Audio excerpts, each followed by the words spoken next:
When Katzenberg was at Disney, an idea was pitched in 1988 for a movie called Army Ants, which had a similar plot to the final version of the film. After he left in 1994, he formed DreamWorks with Steven Spielberg and David Geffen with the intention to rival Disney and to have more mature content. What he brought with him were 4 ideas that were rejected by Disney: an adaptation to the Ten Commandments, collaboration with Aardman Animation, an adaptation of Sinbad, and Army Ants. Production for this film began in May 1996 after production of The Prince of Egypt began, as that was intended to be their first film. DreamWorks used Pacific Data Images to make the film, where they will also make most of their 3D features, so they can rival Pixar. So Katzenberg wanted to rival both. Woody Allen plays Z, and he had the studio make countless rewrites to fit his comedic style. So the trend where celebrities were catered to started from the very beginning DreamWorks. And he apparently hated working on the film. Walken's voice work was so brilliant and added so much depth to the character that they expanded Cutter's role, as he was initially going to be a faceless lackey to the villain. Some of the characters were named after the types of ants. Bala is what Costa Ricans called bullet ants. Barbados is named after the red harvester ant species. Azteca is named after the Azteca Andre species. Reefer is named after the green/reaver ants. And Cutter is named after leaf cutter ants. In the original draft, the ants had 6 limbs, where some of them were clothing, gloves, and light bulbs appeared when an idea was created, but they were all scrapped.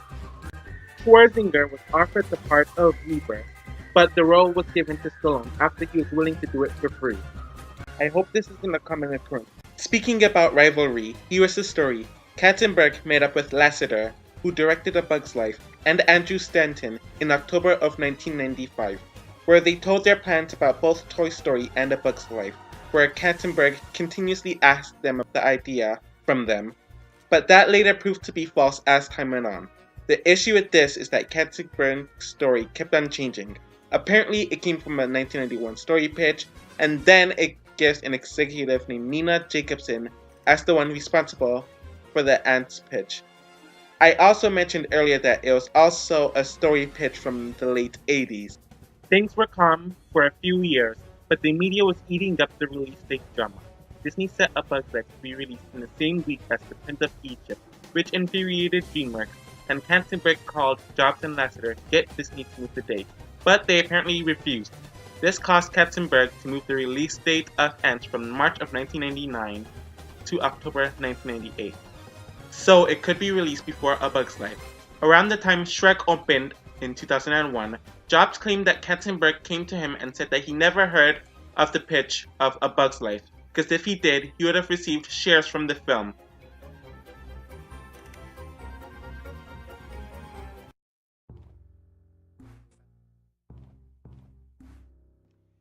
Z explains his lifestyle to his therapist, which involves hating being around a crowd of people, suffering from middle child syndrome, has abandonment issues from his father, he hates his job, and complains about the superorganism of his colony. So overall, he feels insignificant. Bala complains about her engagement to General Mandible and is certain that she does not like her place in the tribe, which is to be the upcoming queen and to have as many babies as possible. Z is told about Insectopia and wants to go there. He meets Princess Bala when they loosen up and bond about wanting to stand out from the others. His motivation/want with Insectopia and Bala are established in this scene. Z ends up switching his job with his soldier friend Weaver. He ends up being the last ant to survive the war, and it causes him to meet Princess Bala once again. Bala realizes that he is the guy that danced with her, with her mother and fiance wanting him to be handled for the con he pulled regarding the job. Z and Princess Bala accidentally goes into the trash can that takes them out of the colony. Z and Bala start to argue about their predicament while escaping nature and human obstacles. Z uses this as a chance to go to the free Insectopia. Everyone starts doubting the system as a result of a bunch of rumors regarding Z, and the truth about Z and Weaver's job switching. These friends, Azteca and Weaver's romance, continues to blossom as a subplot, and they are both currently workers. Bala and Z stop arguing and the ice between them is broken, as they are willing to go to Insectopia to shape their own lives. They land at what they think is Insectopia, but it's just a picnic. General Mandible and Cutter capture Z's friends to stop the potential opposition. Weaver tells them that Z is going to Insectopia. The pair land into another Insectopia, which is a garbage dump, and they fall in love with one another. This happens when Mandible's crew leave the colony to search for them. Z tells Bala about the burden of the soldier who looked after him die in his arms, while Bala notices that the general makes all the decisions for her and her mom. The other insects interrupt their almost kiss to tell Z to catch more flint. Cutter arrives to Insectopia and captures Bala. Bala makes demands to General Mandible, calling off the wedding, and does not like his decision making. Mandible and his crew lock her up. Z reunites with Bala after she's about to break out of the room. They finally share their first kiss. She tells him that Mandible is planning a historic moment, and they conclude that he is going to kill everyone in the colony. This forces the both of them to be heroes. Water starts to flood the colony, and Z comes up with the plan to free a ladder, which is reminiscent of the ball he screwed up in the first act, for all of them to escape. Mandible tries to stop the ladder from forming, and Cutter turns on Mandible. Cutter helps the other ants to climb the ladder, while Mandible and Z fall. All the ants make it up but Mandible, and Cutter swims to retrieve Z. Z narrates how they reformed the tribe, and now there's choice regarding their own lives. The first pro that I have for this film is that it contains more adult humor, and it was used very cleverly throughout the entire film. You fill in any more and you'll explode.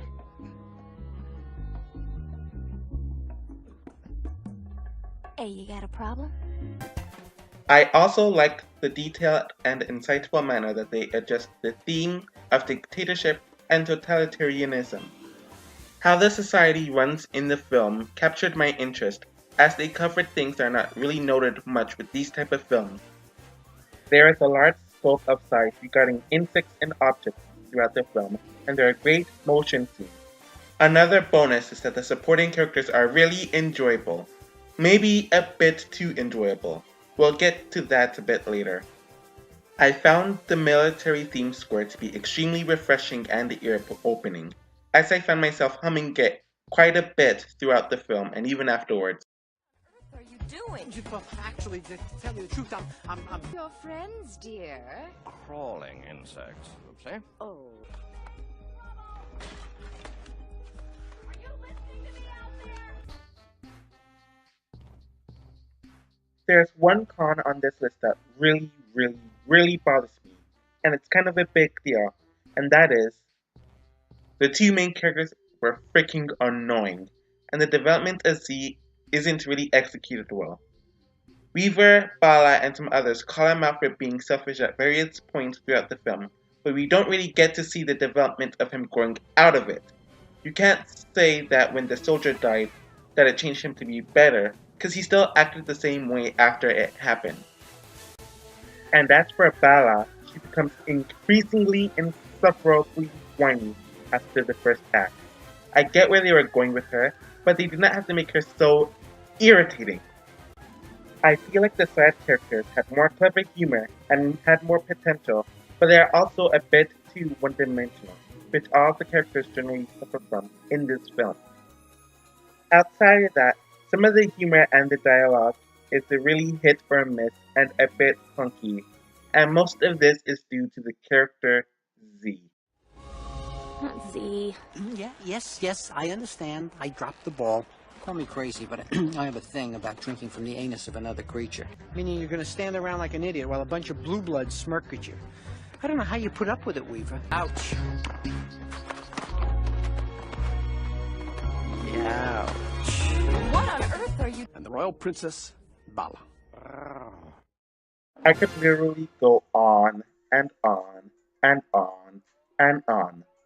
But I need to keep myself together and my sanity together, and I just simply do not have any more care into this, so I'm just going to end it here.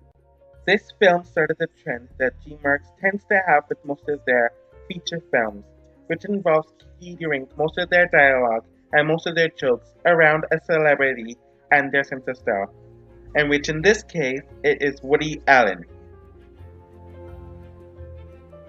Antz made most of its domestic money by its 7th week, and the viewers did not watch the film much after the 3rd week. It was a nice opening though. As you can see, the film held up pretty well for the first few weeks, but there was slow interest, but it really dropped the ball during the weekend of November 27th, which was when this movie was released, which stole all of the competition and grew its box office gross in a much faster rate. To be fair to Antz, the box office draw was going down a bit well before A Bug's Life came out. Overall, it made $90 million domestically and $171 worldwide. The film was relatively well received, but it seemed like a lot of people wanted to watch both films due to the media battle that took place. It was a decent start for DreamWorks, but it was not the big hit that they were hoping for. Luckily for them, they released their passion projects 2 months later. Overall, Antz holds up pretty well on its own merits, whether you believe this was an original idea or a ripoff in itself. When it focuses on the theme of the film, and with the music amplifying it, the movie is amazing. Once again, the main issue I have with it is the characters, and how the movie is a bit too short and uneven with its pacing. The film started a majority of the themes that would be common in DreamWorks films, anti-Disney overtones, catering a script and dialogue to the main voice actor, and quite a bit of pop culture references. What makes this film stand out, despite its flaws, is the message, the more adult humor, strong animation and music, and the fact that it doesn't talk down to the audience. You can tell that they wanted this to be a more creative film, and this would carry on with what I call DreamWorks' experimental era.